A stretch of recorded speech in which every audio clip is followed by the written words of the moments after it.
Hi guys, and welcome back to Raymore Repair. We're going to get the engine put back in this sweetheart today and hopefully get it running. We'll see how it goes.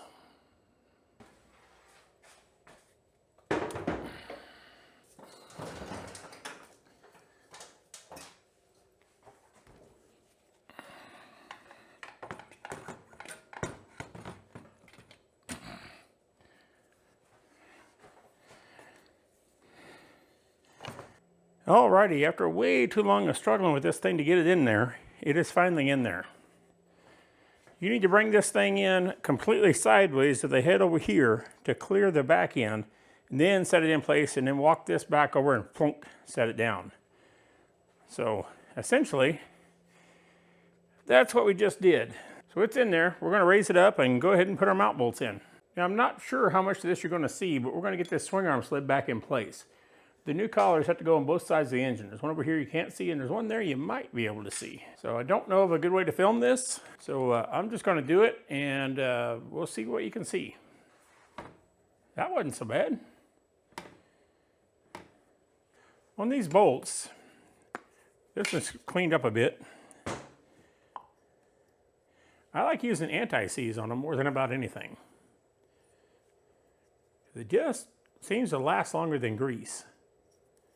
Now, this dirt bike don't get ridden a hell of a lot, so it's not going to see a lot of use. So we're not going to be pulling this back out of here anytime soon, I hope. So I'm just going to lather this thing up with anti-seize and stick it in the hole. All right, we got this started. We're going to give it a little tap.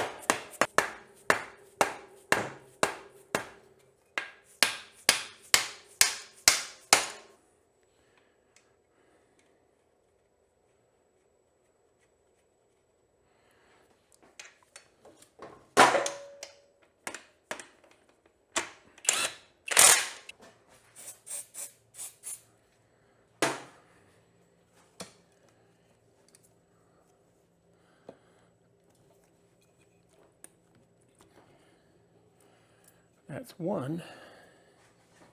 Get it past the next rib. We'll be golden. It's a balancing act between pushing on the carburetor and making sure the bike doesn't fall over. All right, let's tighten up our clumps.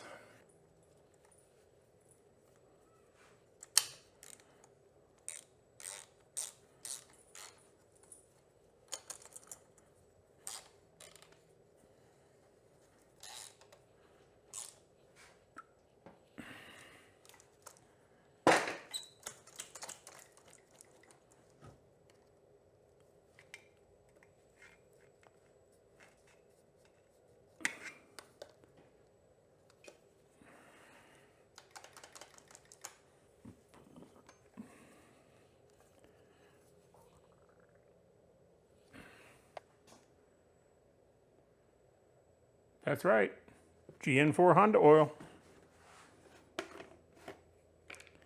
Why? Because this is a Honda.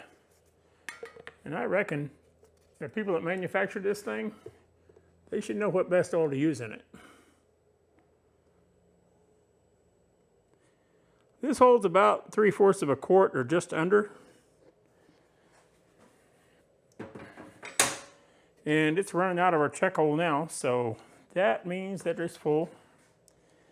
I'm going to let it remain just a little bit over full because all the little cavities in there are not full of oil. We'll recheck this before we send this thing home to make sure our level's still right.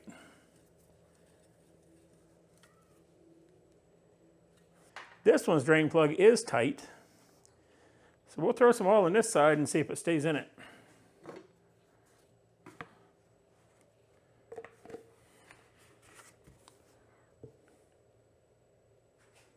We're right at our high mark, but it's going to pull some up in the filter. This will be another thing we'll have to recheck once we get it running. So I'm pretty excited because getting it running isn't too far away, hopefully.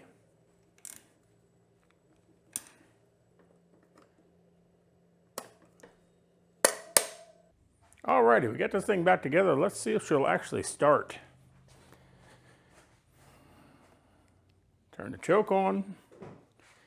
Wait a minute, I gotta put the cap on my auxiliary gas tank here, our petcock is just leaking, whether it's on or off, either one. It just wants to drip, drip, drip. So it's not on here right now.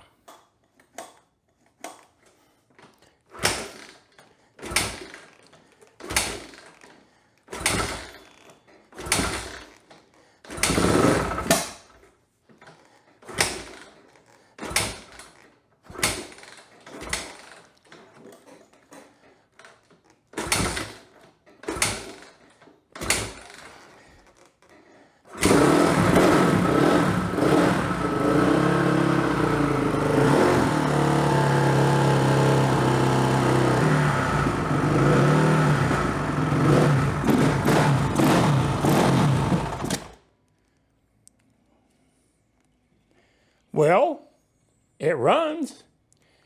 Needs a little tuning, but it runs.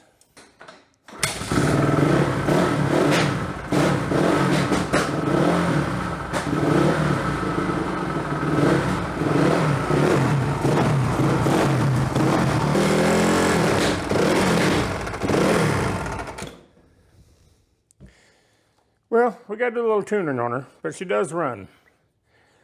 That's a good thing. Cool.